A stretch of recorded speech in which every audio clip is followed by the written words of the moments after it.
여러분 안녕하십니까, 진성호입니다. 반기문 전 유엔 사무총장은 어쩌면 지금 대한민국의 대통령이 되어 있을지도 모릅니다. 여러분 기억하십니까? 2017년의 겨울 반기문 전 유엔 사무총장이 귀국을 하고 한때 반기문 대망론이 일었습니다. 그때 반기문 전 총장이 끝까지 갔더라면 대통령이 되었을지도 모릅니다. 그렇지만 중간에서 도중하차했습니다. 자, 그 20일 동안 무슨 일이 벌어졌을까요?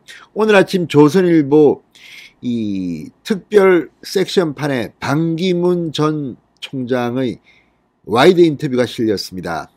자, 아무튼 주말이라는 주말판의 이 커버 스토리입니다. 천하의 바보가 된 20일간의 굴욕, 못한 말을 반기문이 했습니다. 자, 한국에 와서 정말 그때 많은 논란이 있었습니다. 그에 대한 해명입니다. 5년이 흘렀습니다. 6년이 흘렀네요.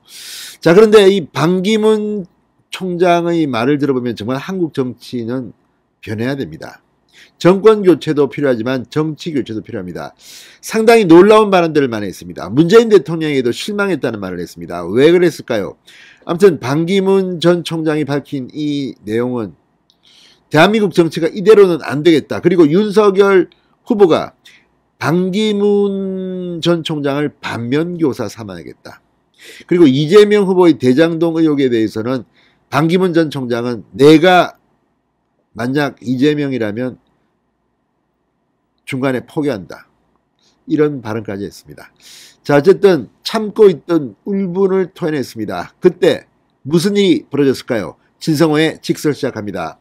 방송에 앞서 아직 진성호 방송에 구독자가 아니신 분은 붉은색 구독 버튼 눌러주십시오. 더 좋은 방송으로 보답하겠습니다. 지금도 반기문 전 유엔 사무총장을 존경하는 분들은 참 많습니다. 아깝습니다. 그때 문재인이 아니라 반기문이 대통령이 됐더라면 하는 이야기입니다. 자, 반기문 결단의 시간들. 반기문 전 유엔 사무총장이 자신의 손으로선 최초의 책입니다. 미국 컬럼비아 대학 출판부에서 지난 6월 리졸브드라는 제목의 영문서를 먼저 펴냈고 한국에서는 지난주 김영사가 출간했습니다.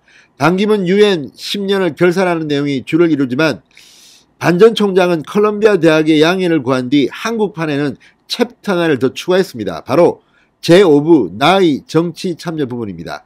그러니까 국제적으로는 큰 관심이 없겠지만 반기문 전 유엔 사무총장이 대통령 후보로 출마하려고 했던 그 시간의 이야기입니다.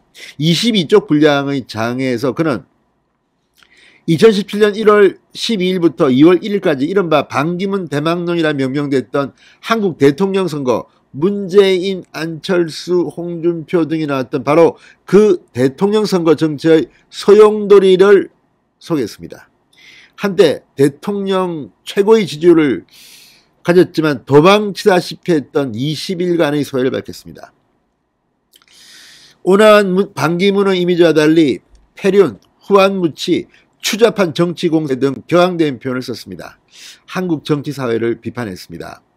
공항철도 티켓 구입 논란, 부친 묘소 퇴주잔 논란, 기업인 박연차한테 돈을 받았다는 주장에 반격하고 대선 과정에서 나온 비방 댓글을 우리 경쟁을 흥미롭게 만들어주는 양념 같은 것이라고 했던 문재인 대통령에 대한 실망도 숨기지 않았습니다. 대통령의 인식이 그러하니 악성 댓글이나 가짜 뉴스가 더 판을 치고 횡행하는 것은 당연지사다. 자, 반기문 전 총장은 모든 것은 준비가 될 때 내 책임이라고 하면서도 정치 철학은 없고 정치 술수에 기대는 질라진 정치는 종식돼야 한다.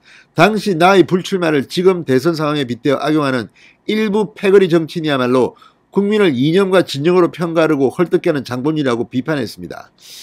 자, 상당히 격앙된 비판입니다. 20날 동안 무슨 일이 벌어졌을까요? 자, 어쨌든 이런 챕터를 추가해서 한국에는 꼭 하고 싶었던 말인 것 같습니다. 이 공항철도 티켓 구입 논란, 이건 신경 안 쓴다. 하지만 내가 노무현 대통령과 가까운 박연차 씨에게서 20만 불을 받았다는 보도는 참을 수가 없었다. 시사저널이 적시한 문제의 그날은 저녁 6시 30분부터 베트남 외무장관과 만찬이 있었는데 박연차라는 사람은 7시 반이 돼도 나타나지 않다가 뒤늦게 와서 시시한 포즈 말고 폭탄주를 마시자 이렇게 깽판을 부렸다고 했습니다. 그게 박연차를 처음 본 날인데 시사저널이 만찬 2시간 전에 박연차를 만나 반기문이 돈봉투를 받았다는 기사를 귀국일에 맞춰 보도했다고 합니다. 자, 결국 그 보도는 엉터리로 결론이 났는데 국회 기자들에게 자료를 주고 설명했는데도 아무도 쓰지 않더라. 아무튼 이게 현실입니다. 정치 참 그렇습니다.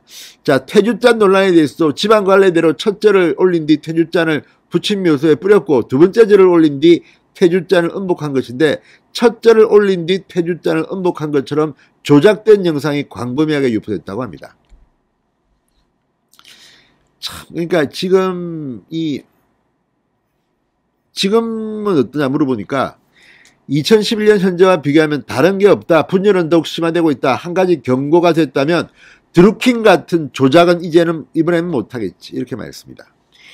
요즘 정치는 점점 더 저질이 돼가는 듯하다. 여러 대통령을 모셨지만 과거에는 여야 간에 인간적 예우가 있었다. 그런데 지금은 자, 그러면서 이 과거의 정치와 지금의 저질 정치를 비교하면서 좀 놀라운 충고도 했습니다.